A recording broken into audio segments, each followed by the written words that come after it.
Takas man tayo, agad. Oo nga, basing. Lagi na lang tayo nila nalalalanganan. Kaya nga oras ngayon, babawiin ko ng brilyante na nasa naunang sa akin na binawi ni Junjun. Ang brilyante ng tubig, brilyante ng apoy. Ngayon ay ilaw mo ko sa kanilang bahay. Patis! Huwag mo basbasan si Basing. Hayaan mo siya sa kanyang plano. Huwag mo muna siyang basbasan, Patis, kasi kaya niya daw ang sarili niya.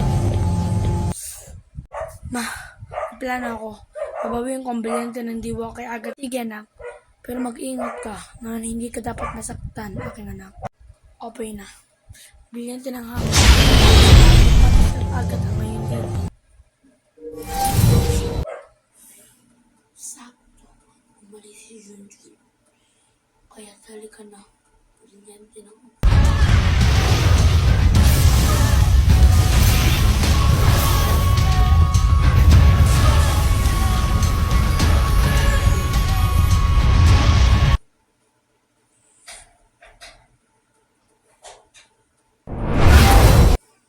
wangis na wangis.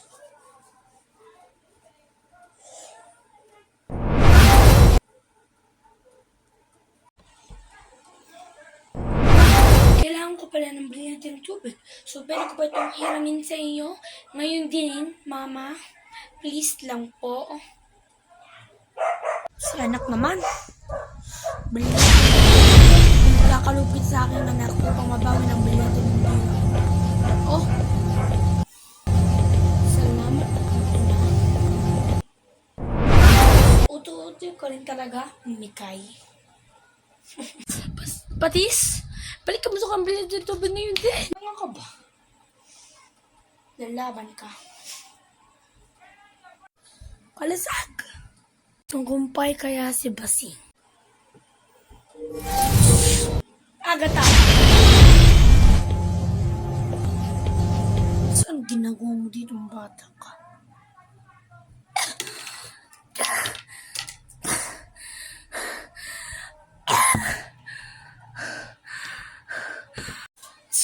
Bigyan mo sa akin ng brilyante ng diwa kung gusto mo pa mabuhay, Agata. Ka nang makulit. Si Benjamin. Yan. Kita kay Junjun. Bago yun na resiliency, ito ang message sa inyo. Masarap pa sa feeling na hinabol mo, pero hindi ka hinabol pabalik. Kawawa ka naman.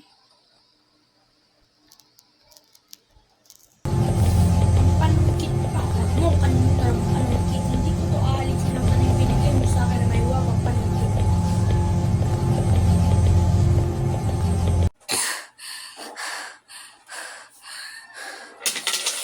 May huwag ang panungkit.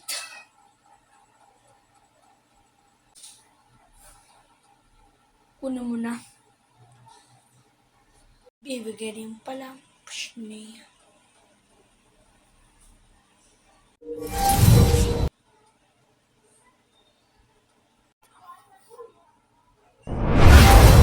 Nagtagumpay ako.